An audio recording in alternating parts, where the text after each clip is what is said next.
Assalamualaikum semuanya. Semoga kita selalu diberi kesehatan, banyak rizki dan penuh keberkahan. Kisah Abu Nawas dan cinta dari negeri seberang.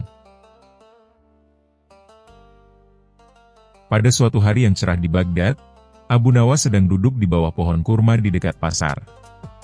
Ia menikmati angin sore sambil memandangi awan yang bentuknya aneh-aneh. Namun tiba-tiba, seekor burung merpati polos hinggap di bahunya sambil membawa gulungan surat bersegel emas. Abu Nawas yang penasaran langsung membukanya. Untuk Abu Nawas, orang paling cerdas di Baghdad, bunyi tulisan di awal surat. Di dalamnya tertulis, "Aku adalah Putri Laila dari negeri jauh, negeri yang terkenal dengan danau emas dan taman melayang. Aku mendengar tentang kecerdikanmu dan ingin bertemu. Jika kau datang membawa hadiah paling indah dari Baghdad, aku akan mempertimbangkan untuk menjadi sahabat sekaligus calon pendampingmu." Abu Nawas melotot, lalu terkekeh. Wah, ini pasti jebakan antara cinta dan tipu daya. Tapi, siapa tahu aku bisa dapat makan gratis dari kerajaan jauh, katanya sambil tertawa.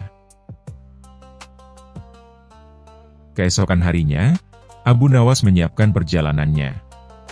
Ia tidak membawa emas, permata, atau hadiah mahal. Yang ia bawa hanya satu karung, isi angin Baghdad. Ya, Abu Nawas menutup karung itu rapat-rapat dan menulis di luar karung, "Hadiah paling berharga dari Baghdad." Orang-orang pasar heran. "Abu Nawas, apa kau gila? Putri Laila pasti marah kalau hanya diberi karung kosong." Abu Nawas menjawab santai, "Ah, kalian tidak paham. Kadang yang tak terlihat justru yang paling berharga."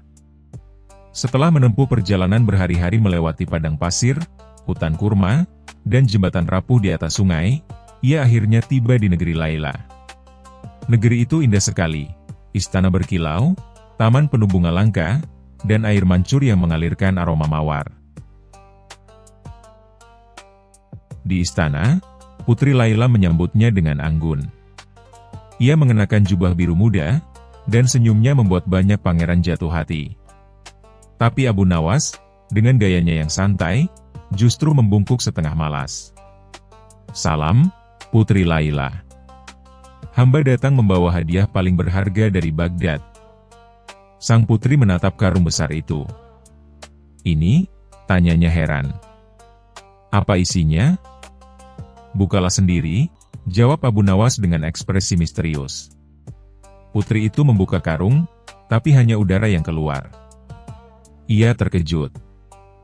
"Apakah ini lelucon, Abu Nawas?" "Ini kosong."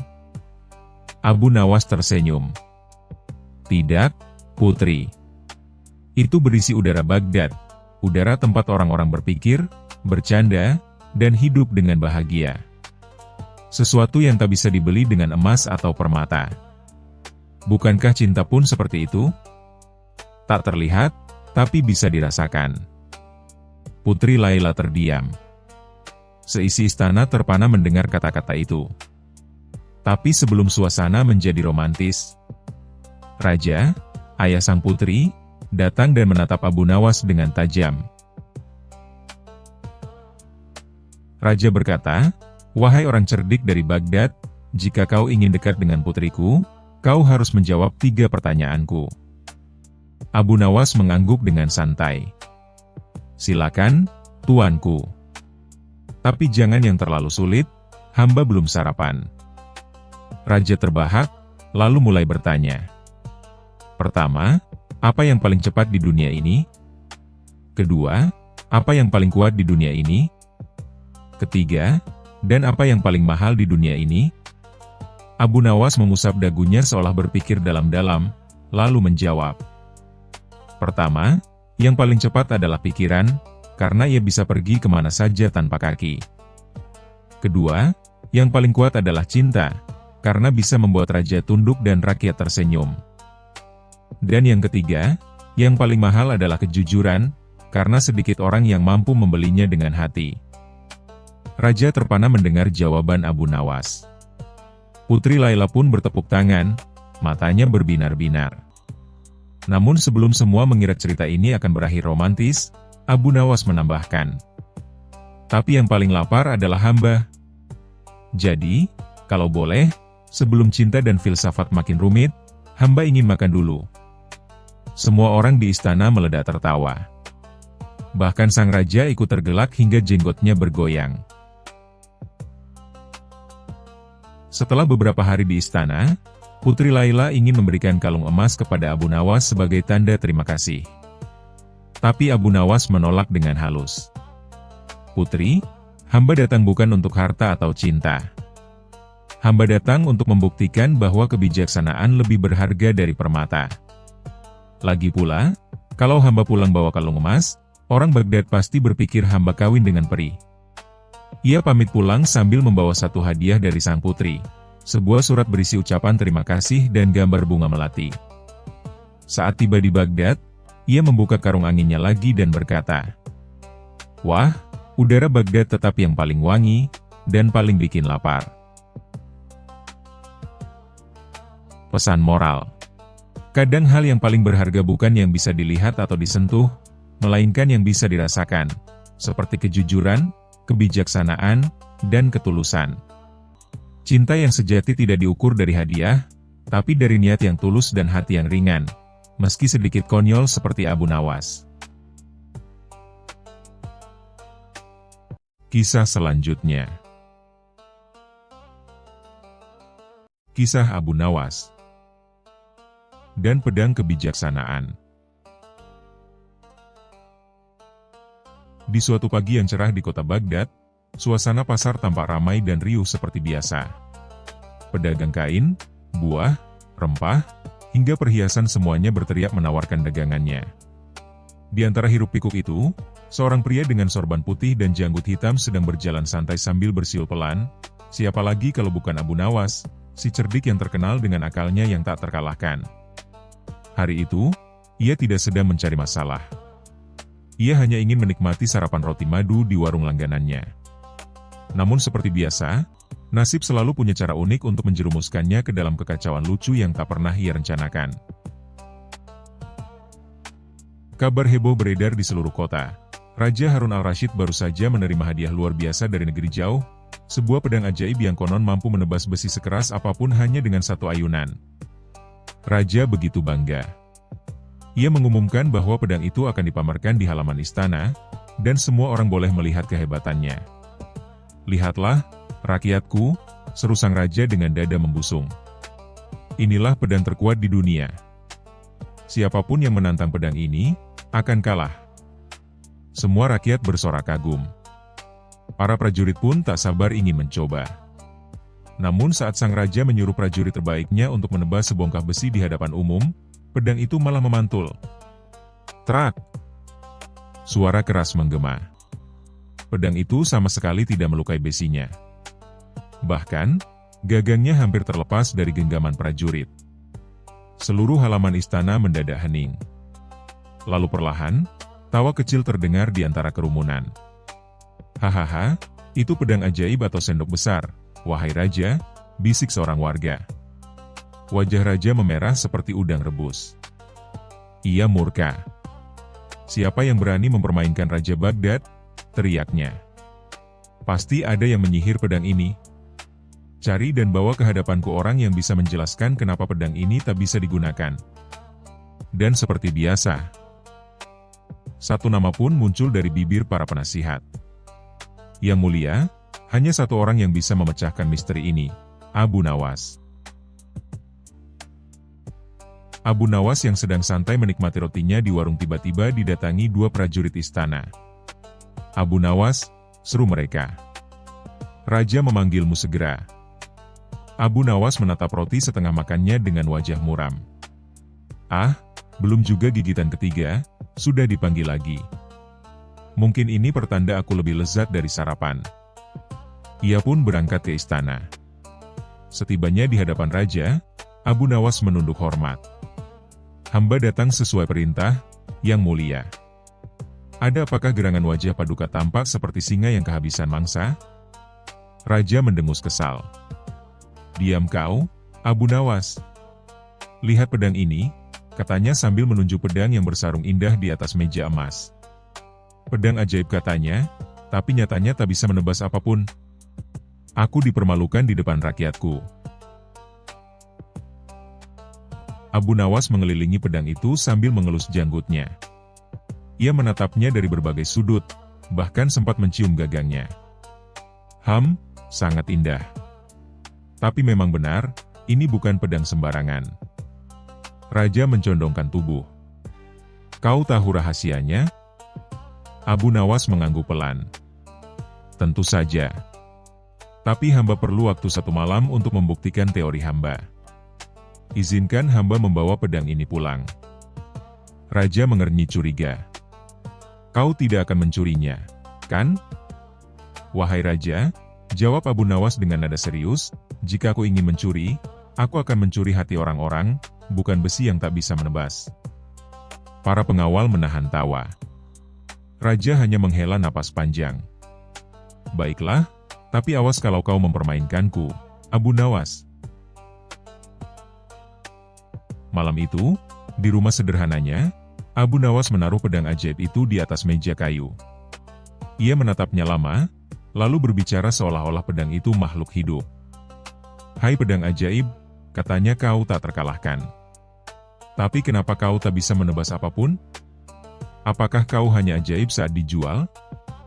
Ia tertawa kecil, lalu mencoba mengayunkan pedang itu ke sebatang kayu. Hap! Pedang itu bahkan tidak meninggalkan goresan sedikit pun. Abu Nawas menghela napas panjang. Ini bahkan lebih lembek dari roti basi. Namun otaknya yang cerdik segera bekerja. Ia memperhatikan ukiran di gagang pedang yang bertuliskan dalam bahasa asing. Ia berpikir keras, lalu tersenyum licik. Ah, aku tahu kenapa pedang ini tak bisa digunakan, katanya sambil menepuk dahinya. Tapi besok saja aku jelaskan di depan raja. Aku ingin lihat ekspresi kagetnya. Keesokan paginya, raja dan para penasihat sudah menunggu. Halaman istana dipenuhi rakyat yang penasaran. Semua ingin tahu bagaimana Abu Nawas akan menyelamatkan muka raja kali ini. Abu Nawas datang dengan langkah santai, membawa pedang di pundaknya seperti membawa tongkat kayu biasa. Yang mulia, katanya, setelah semalaman mempelajari pedang ini, akhirnya hamba tahu kenapa pedang ini tidak bisa digunakan. Raja menatapnya penuh harap. Katakan cepat. Baiklah, ucap Abu Nawas sambil menatap para prajurit. Namun sebelum itu, izinkan hamba bertanya, apakah pedang ini pernah digunakan sebelumnya? Raja menggeleng. Belum. Ini baru datang dari negeri jauh. Abu Nawas mengangguk. Nah, itulah masalahnya. Pedang ini adalah pedang raja, bukan pedang prajurit. Ia hanya bisa digunakan oleh orang yang benar-benar bijaksana. Raja menatap curiga. Maksudmu? Abu Nawas tersenyum nakal. Maksud hamba, jika pedang ini digunakan oleh orang yang hanya mengandalkan kekuatan, maka ia tak akan menebas apapun. Tapi jika dipegang oleh orang yang bijak dan sabar, maka ia akan menebas kesombongan. Penonton terdiam. Lalu, seseorang di belakang berseru, "Oh!" Raja mengernyit. Tapi apa buktinya? Abu Nawas menatap tajam ke arah raja. Coba Paduka ayunkan pedang itu kepada dirimu sendiri. Raja tersentak. Apa? Kau ingin aku bunuh diri? Abu Nawas tertawa keras. Bukan, Yang Mulia.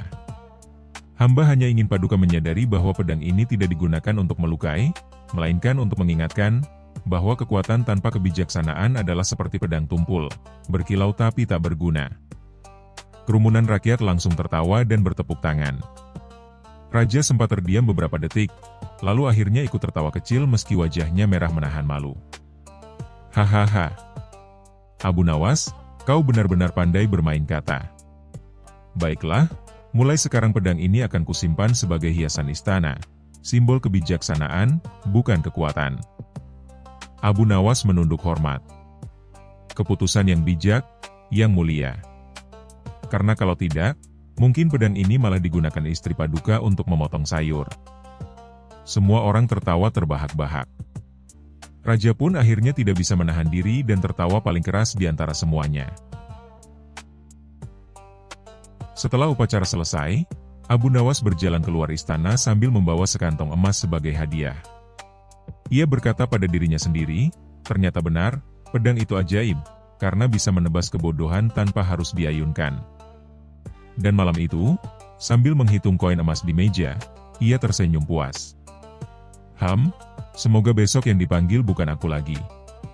Tapi kalau hadiahnya emas sebanyak ini, ya, aku siap ditebas lagi kapanpun. Kisah selanjutnya. Kisah Abu Nawas dan si kaya super pelit. Di sebuah kota yang ramai, hiduplah seorang pria kaya raya yang hartanya bertumpuk bagaikan gunung. Rumahnya megah, dindingnya berlapis marmer, dan gudangnya penuh emas serta perak. Namun, meski kekayaannya melimpah, pria ini terkenal di seantero kota karena satu sifat buruknya, super pelit. Orang-orang sering bergumam, kalau ada lomba orang paling pelit sejagat, dia pasti jadi juara bertahan selamanya. Pria kaya ini bahkan pelit terhadap dirinya sendiri. Makanannya hanya roti keras yang hampir basi, minumnya air sumur yang sudah keruh, dan bajunya tambal sulam padahal ia mampu membeli pakaian seharga satu desa.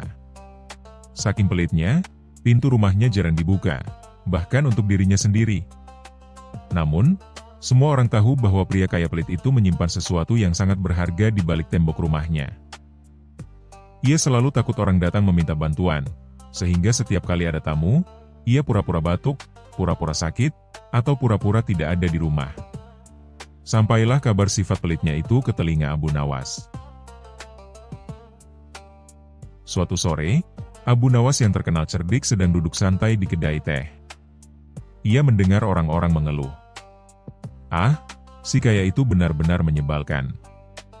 Bahkan ketika ada anak kecil sakit, ia tidak mau menyumbang sepotong roti pun. Abu Nawas mengelus janggut hitamnya, tersenyum nakal, dan berkata, "Kalau begitu, biar aku yang mengajarkan si kaya pelit itu pelajaran berharga. Dan tentu saja, dengan cara yang lucu." Keesokan harinya, Abu Nawas menyamar sebagai seorang pengemis. Dengan pakaian compang-camping dan suara dibuat serak, ia mengetuk pintu rumah si kaya. Tok, tok, tok. Si kaya yang sedang menghitung koin di dalam rumah mendengus kesal. Siapa lagi yang datang mengganggu hartaku ini? Ia mengintip lewat jendela, lalu melihat sosok Abu Nawas yang berpakaian lusuh. Pengemis. Pergi sana. Aku tidak punya apa-apa, teriaknya. Abu Nawas pura-pura gemetar. Tuan, aku hanya minta setetes air. Bukan emas, bukan makanan, hanya air. Si kaya menutup pintu jendela keras-keras. Air? Minum saja hujan di luar. Abu Nawas tak menyerah. Keesokan harinya, ia menyamar lagi, kali ini sebagai saudagar kaya. Ia memakai jubah mewah, sorban berkilau, dan membawa tongkat kayu yang dipoles agar terlihat mahal. Ia mengetuk pintu rumah si kaya dengan penuh percaya diri. Assalamualaikum, wahai tuan kaya yang terhormat. Begitu mendengar kata kaya, si pelit langsung tergopoh-gopoh membuka pintu. Ia menyambut dengan senyum palsu selebar mungkin. Selamat datang. Silakan masuk, katanya ramah, berbeda 180 derajat dari kemarin. Abu Nawas duduk dengan santai. Ia menatap isi rumah yang meski megah, tetapi kosong tanpa perabotan mewah. Rupanya si kaya bahkan pelit untuk membeli kursi bagus. Wah, Tuan, kata Abu Nawas, aku ingin sekali menjalin persahabatan denganmu. Kabarnya engkau orang yang sangat hemat. Si kaya tersenyum bangga, mengira kata hemat itu pujian. Betul. Aku tidak pernah menghambur-hamburkan uang. Bagus sekali, jawab Abu Nawas, karena aku ingin menitipkan beberapa peti emas agar engkau simpan. tentu orang sehemat engkau akan menjaganya dengan baik. Mendengar kata peti emas, mata si pelit langsung berkilau. Ia menelan ludah, nyaris menjilat bibirnya sendiri. Peti emas? Berapa banyak, Tuan? Ah, tidak banyak, hanya 10 peti penuh emas dan perhiasan, jawab Abu Nawas dengan tenang. Si kaya hampir pingsan karena bahagia. Ia langsung berkata, "Baik, baik. Aku akan menjaganya seperti nyawaku sendiri. Demi persahabatan kita, silakan titipkan padaku." Abu Nawas pura-pura berjanji akan datang esok hari membawa peti emas. Malam itu si pelit tidak bisa tidur. Ia berhayal, "Kalau emas itu kutahan saja untukku, aku akan semakin kaya. Ah, hidupku akan sempurna." Keesokan harinya, Abu Nawas benar-benar datang, tapi bukan membawa peti emas. Ia datang hanya dengan satu kantong kecil berisi batu bata. "Ini permulaan, Tuan. Sisanya akan datang sebentar lagi," kata Abu Nawas. Si kaya menerima dengan wajah penuh harap, meski agak bingung. Abu Nawas selalu berkata, "Wahai Tuan, sebelum aku titipkan semua peti emas itu, aku ingin tahu, apa yang akan kau suguhkan untuk seorang sahabat barumu?" Si kaya buru-buru ke dapur, panik, lalu menyuguhkan roti kering setengah basi yang biasa ia makan. Abu Nawas mengambil roti itu, mengetuknya ke meja hingga berbunyi keras, lalu berkata dengan nada heran, "Wah, rotinya keras sekali. Apakah ini roti atau batu bata yang kutitipkan tadi?" Para tetangga yang mengintip dari jendela langsung tertawa terbahak-bahak. Si kaya malu bukan main, wajahnya merah padam. Melihat wajah si pelit yang kebingungan, Abu Nawas berdiri dan berkata lantang, "Wahai Tuan, bagaimana mungkin engkau ingin menyimpan emas untuk orang lain, sementara engkau begitu pelit memberi sepotong roti layak dimakan? Kalau begini, bukan emas yang kau simpan, tapi hanya kebodohanmu sendiri." Orang-orang yang berkumpul di luar rumah meledak tertawa. Si kaya tidak bisa berkata apa-apa. Ia hanya menunduk malu, sambil menyesal telah menjadi bahan tontonan. Sejak hari itu, meski tidak berubah total, si kaya menjadi sedikit lebih longgar. Setidaknya, ia mulai berani memberikan makanan layak pada tetangga yang membutuhkan, meskipun masih dengan wajah cemberut. Dan tentu saja, semua orang tetap mengingat bagaimana Abu Nawas berhasil mempermainkan si kaya super pelit hingga uangnya sendiri seperti ikut menangis. Begitulah kisah Abu Nawas yang dengan kecerdikannya selalu bisa mengajarkan pelajaran hidup, bahkan kepada orang paling pelit sekalipun. Dan yang paling lucu, orang kaya itu akhirnya sadar, lebih baik berbagi sedikit, daripada dipermalukan habis-habisan oleh Abu Nawas. Kisah selanjutnya. Kisah Abu Nawas dan rahasia tidur. Pada suatu malam yang tenang, di dalam istana yang megah, Raja Harun ar-Rasyid berjalan mondar-mandir di kamarnya sambil menguap lebar, tapi matanya tetap terbuka. Ia sudah mencoba segalanya, minum susu hangat, mendengarkan musik lembut, sampai menghitung unta melompati pagar. Tapi hasilnya, nihil. Tidur tidak juga datang menghampiri. "Kenapa aku tak bisa tidur?" gumam sang raja sambil menatap langit-langit yang sudah ia hafal pola ukirannya. "Apakah ini kutukan? Atau aku terlalu pintar untuk tidur?" Menteri-menteri pun dipanggil. Mereka datang tergopoh-gopoh, dengan mata yang masih lengket oleh kantuk. "Tuanku," kata salah satu menteri dengan setengah menguap, "mungkin Baginda harus membaca kitab filsafat. Dijamin 5 menit saja, pasti ngorok." "Sudah kulakukan. Tapi bukannya tidur, aku malah merenung tentang makna hidup." Menteri lain mengusulkan. "Atau mungkin Baginda harus dibacakan dongeng oleh nenek-nenek tua dari desa?" "Sudah," bentak raja. "Ternyata dongengnya terlalu menyeramkan. Aku malah ketakutan dan makin terjaga." Akhirnya, seorang menteri dengan wajah penuh harapan berkata, "Tuanku, hanya satu orang yang mungkin bisa membantu." Ia ahli dalam segala hal, bahkan dalam membuat orang tidur pulas tanpa perlu bantal empuk. Abu Nawas. Raja langsung berseru, "Panggil dia. Malam ini juga."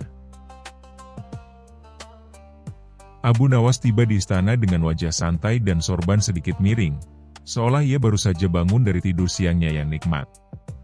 Raja menjelaskan keluhannya panjang lebar sambil terus menguap, "Aku capek tapi tak bisa tidur. Abu Nawas, jika kau bisa membuatku terlelap malam ini juga, aku akan memberimu hadiah sebesar sepikul emas. Tapi jika tidak, aku akan membuatmu jaga malam bersamaku selama seminggu penuh." Abu Nawas menyeringai, "Wah, ini tugas berat, tuanku. Tapi jangan khawatir, saya sudah membuat banyak orang tertidur, bahkan saat saya sedang ceramah." Abu Nawas mulai bertindak. Ia mematikan semua lampu, lalu menyuruh para penjaga keluar. Tinggallah Raja dan Abu Nawas di kamar megah yang kini gelap gulita. Dengan suara lirih, Abu Nawas berkata, "Tuanku, izinkan saya membacakan cerita kuno dari Persia. Tapi sebelum itu, Baginda harus berbaring dan tidak berbicara, apapun yang terjadi." Raja menurut. Lalu Abu Nawas mulai bercerita tentang seekor siput yang ingin menjadi seekor kuda. Ceritanya begitu lambat, penuh jeda, dan membosankan. Lalu sang siput berjalan sejauh 1 daun selama 3 hari dan... "Abu Nawas," bisik Raja sambil memutar tubuh, "apa tidak ada cerita yang lebih seru?" "SHHH, tuanku. Diam itu kunci tidur." Dan Abu Nawas kembali melanjutkan, kemudian siput bertemu dengan batu dan memutuskan untuk menulis puisi padanya. Raja mengerang. Ini cerita atau hukuman? Tapi tanpa sadar, satu mata Raja mulai tertutup. Satu lagi, perlahan-lahan menyusul. Beberapa menit kemudian, suara napas berat mulai terdengar. Raja Harun ar-Rasyid akhirnya tertidur. Bukan karena lelah, bukan karena susu, tapi karena cerita Abu Nawas yang super lambat dan membosankan secara ilmiah. Abu Nawas pun tersenyum puas. Ia mengambil selimut, menyelimutkan Raja dengan lembut, lalu meninggalkan kamar sambil bergumam, "Kadang, untuk membuat orang tertidur, cukup dengan menjadi lebih membosankan dari pikiran mereka sendiri." Raja bangun dengan wajah segar dan cerah. Ia bahkan bersenandung saat sarapan. Semua orang di istana terkejut. "Abu Nawas, apa rahasiamu?" Dengan gaya santai, Abu Nawas menjawab, "Saya hanya menyesuaikan ceritanya dengan isi kepala Baginda. Karena Baginda Raja yang penuh pemikiran, saya beri cerita yang kosong isi." Otak Baginda menyerah. Raja tertawa terbahak-bahak. "Kau benar-benar jenius. Ambillah hadiahmu. Tapi tolong, jangan pernah ceritakan kisah siput itu padaku lagi." "Tenang, tuanku. Saya saja ngantuk kalau mengingatnya," jawab Abu Nawas sambil terkikik. Sejak hari itu, Raja tak pernah takut insomnia lagi. Ia tinggal memanggil Abu Nawas atau membaca ulang kisah siput penyair yang legendaris itu. Dan rakyat pun berkata, "Jika kau tak bisa tidur, mintalah Abu Nawas membaca cerita lambat atau cobalah menjadi siput."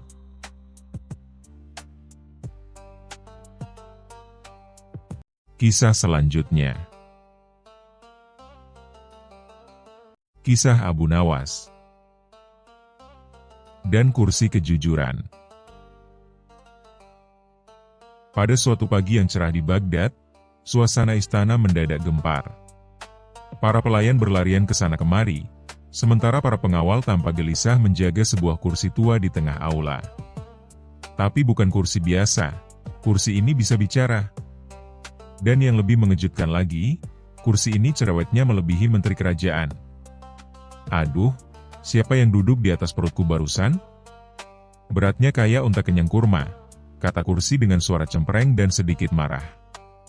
Raja Harun al-Rasyid nyaris tersedak kopinya mendengar itu. Ia bangkit dari singgasananya, menghampiri kursi itu dengan penuh rasa ingin tahu, sekaligus khawatir. "Siapa yang menciptakan kursi ini?" tanya sang raja. Para pengawal saling pandang. "Paduka, kursi itu ditemukan semalam di gudang tua istana. Kami pikir cuma kursi biasa, jadi kami bersihkan dan letakkan di aula, tapi tiba-tiba, dia bicara." Raja mengangguk, lalu bertanya ke kursi, "Wahai kursi, siapa namamu?" "Namaku Mahmud. Aku kursi kerajaan sejak zaman kakek buyutmu, dan sudah lelah jadi tempat duduk orang-orang berminyak dan berkeringat." Raja tertawa terbahak, tapi juga penasaran. "Bagaimana bisa kau bicara?" "Itu urusan para tukang sihir kerajaan zaman dulu, Paduka. Tapi sekarang, aku hanya ingin satu hal, duduki aku dengan orang yang ringan, cerdas, dan tidak bau ketek." Raja langsung berseru, "Panggil Abu Nawas. Hanya dia yang bisa menyelesaikan urusan seperti ini." Abu Nawas, dengan jubah putih dan sorban yang sudah agak miring karena angin pagi, tiba di istana dengan gaya santai. Ia mendengarkan cerita sang raja sambil menyeruput teh jahe yang disuguhkan. "Jadi, Paduka ingin saya bicara dengan kursi cerewet? Kami ingin kau menyelidiki misteri kursi ini. Dan, kalau bisa, buat dia berhenti bicara. Kami tidak bisa rapat negara jika setiap 5 menit dia mengeluh soal siapa yang duduk." Abu Nawas mengangguk, lalu mendekati kursi Mahmud. Ia duduk perlahan. "Aduh, tidak bisakah kau mandi dulu sebelum duduk?" "Hidungku bisa pingsan," protes kursi itu. Abu Nawas tertawa, "Tenang, Mahmud. Aku tidak berkeringat, aku berminyak karena makan kebab tadi." Kursi mendesis kesal. Abu Nawas lalu pura-pura serius, "Kalau kau ingin tenang, aku bisa bantu. Tapi sebagai gantinya, aku ingin kau membantuku." "Apa?" "Aku sudah tua. Aku kursi, bukan unta." Esok harinya, Abu Nawas mengumumkan bahwa kursi Mahmud akan digunakan untuk uji kejujuran bagi para pejabat istana. Barang siapa duduk di atas kursi ini, maka segala kebohongan mereka akan diungkap oleh sang kursi. Para pejabat panik. Wazir Keuangan mendadak sakit perut. Menteri Pertahanan mengaku harus ke perbatasan negara. Namun sang raja memaksa, semua menteri harus ikut uji kursi. Maka dimulailah parade kursi kejujuran. Satu persatu pejabat duduk, dan Mahmud mulai bernyanyi. "Yang ini suka nyunat anggaran. Dapat 5 keranjang emas dari proyek jembatan. Yang ini pura-pura puasa tiap Ramadan padahal diam-diam makan kurma di bawah meja. Dan yang ini, aduh, dia sering duduk di atasku sambil kentut diam-diam." Raja yang awalnya tertawa kini mulai murka. "Abu Nawas, ini bukan kursi, ini mimbar fitnah." Abu Nawas tersenyum licik, "Bukan, Paduka. Ini kursi keadilan. Kursi hanya berkata jujur. Dan sepertinya para pejabat Paduka butuh diganti, bukan kursinya." Raja termenung. Ia lalu memerintahkan investigasi lebih lanjut dan benar saja, banyak kecurangan yang terbongkar. Sang raja pun membersihkan pemerintahan dari tikus berdasi. Namun kursi Mahmud justru menjadi selebriti. Ia diberi ruangan khusus dan hanya digunakan dalam acara-acara penting. Sebelum Abu Nawas pergi, Mahmud berbisik, "Kau tahu, Abu Nawas, aku hanya bicara begitu karena bosan. Tapi ini menyenangkan. Terima kasih sudah memberiku panggung kembali." Abu Nawas tertawa. "Dan aku berterima kasih padamu, Mahmud. Karena hari ini, aku tidak perlu repot mencari bukti. Kau sudah membongkar semuanya dengan pantat orang-orang." Pesan moral. Kadang, untuk membongkar kebusukan, tak perlu alat canggih. Cukup satu kursi yang cerewet dan satu Abu Nawas yang cerdik. Kisah selanjutnya. Kisah Abu Nawas dan permainan raja. Pada suatu hari di negeri Baghdad, Raja Harun ar-Rasyid sedang merasa bosan luar biasa. Semua hiburan istana telah dicoba. Penari, musisi, bahkan tukang sulap pun sudah tampil. Namun, wajah sang raja tetap cemberut seperti awan mendung yang tak kunjung hujan. "Aku bosan," seru sang raja sambil melempar bantal sutra ke lantai. "Aku ingin sesuatu yang baru. Sesuatu yang bisa membuatku tertawa sampai perutku kram." Para menteri mulai saling pandang. Mereka tahu, kalau raja sudah bosan, itu berarti sebentar lagi mereka bisa kehilangan pekerjaan atau kepala. Tiba-tiba, salah satu menteri berseru, "Paduka, bagaimana kalau kita panggil Abu Nawas? Dia terkenal cerdik dan selalu punya akal yang tak biasa." Mata raja langsung berbinar. "Panggil dia sekarang juga. Tapi katakan padanya, aku ingin bermain. Tapi bukan sekadar bermain, aku ingin permainan yang bisa membuatku tertawa puas." Abu Nawas pun dipanggil ke istana. Ia datang dengan wajah tenang seperti biasa, memakai sorban putih, jubah sederhana, dan senyum yang seolah tahu segalanya. "Abu Nawas," seru raja dengan suara bersemangat, "aku ingin bermain. Tapi ingat, permainan itu harus lucu, harus cerdas, dan kalau aku kalah, aku akan memberimu hadiah besar. Tapi kalau kau kalah, kau harus rela dipermalukan di hadapan seluruh istana." Abu Nawas tersenyum lebar. "Baik, Paduka. Saya punya permainan yang akan membuat Baginda tertawa sampai lupa bahwa Baginda seorang raja." Raja tertawa. "Coba kita lihat apakah kau bisa menepati janji." Abu Nawas mengeluarkan sebuah kain lusuh dan topi aneh dari sakunya. "Baginda, ini permainan, coba tebak siapa aku. Saya akan menyamar menjadi seseorang, dan Baginda harus menebaknya." Raja mengangguk setuju. Abu Nawas lalu mengenakan topi itu, mengubah suaranya menjadi cempreng, dan berjalan pincang sambil berkata, "Aku ini orang yang paling dihormati di istana, tapi juga paling penakut. Kalau lihat tikus saja bisa pingsan." Raja tertawa. "Itu pasti Wazir Hamid." Para hadirin tertawa terbahak. Wazir Hamid hanya bisa tersenyum kecut sambil menunduk. Abu Nawas melanjutkan, "Sekarang giliran kedua." Ia menirukan cara berjalan dengan dada dibusungkan dan berkata dengan suara lantang, "Aku selalu berkata, demi negara, demi rakyat. Tapi aku tidak pernah keluar dari istana." Raja tertawa keras. "Itu pasti menteri dalam negeri." Satu persatu, Abu Nawas menirukan tokoh-tokoh istana dengan gaya jenaka, membuat semua orang tertawa berguling-guling, termasuk sang raja. "Aku belum kalah," kata raja sambil terengah-engah karena tertawa. "Sekarang aku yang menyamar, dan kau yang harus menebak." Sang raja memakai selimut dan berdiri di belakang tirai. Ia berkata dengan suara pelan, "Aku orang paling bijak, paling kaya, dan paling dicintai, tapi kadang-kadang bisa sangat pelupa." Abu Nawas langsung menjawab, "Itu mudah sekali. Itu adalah Baginda Raja sendiri." "Ah, kau benar," kata raja sambil tertawa. "Tapi bagaimana kau bisa tahu begitu cepat?" Abu Nawas menjawab, "Karena tidak ada orang lain yang mengaku paling bijak, paling kaya, dan paling dicintai selain Baginda sendiri." Seluruh istana kembali tertawa. Tapi belum selesai di situ. "Sekarang kita adu tebakan cepat," kata raja. "Aku mulai," seru Abu Nawas.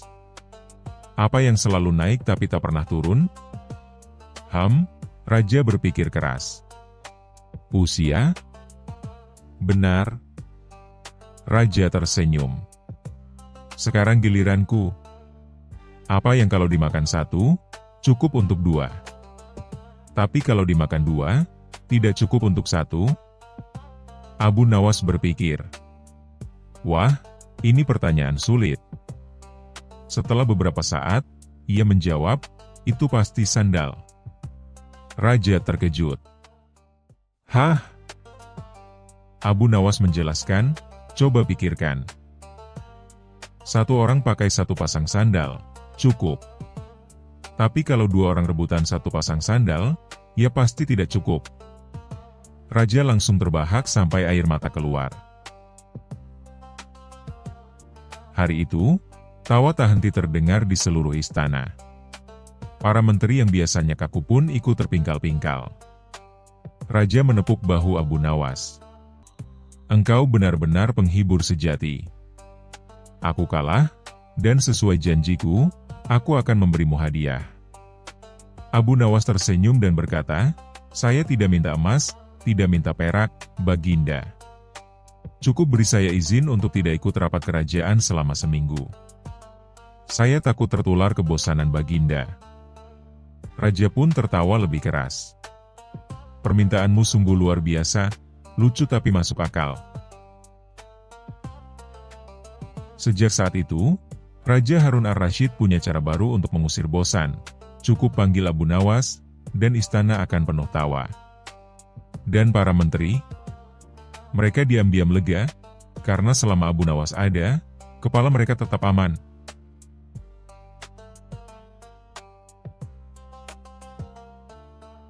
Terima kasih sudah menonton. Jangan lupa like dan subscribe. Semoga keberkahan selalu dianugerahkan kepada kita semua. Wassalamualaikum.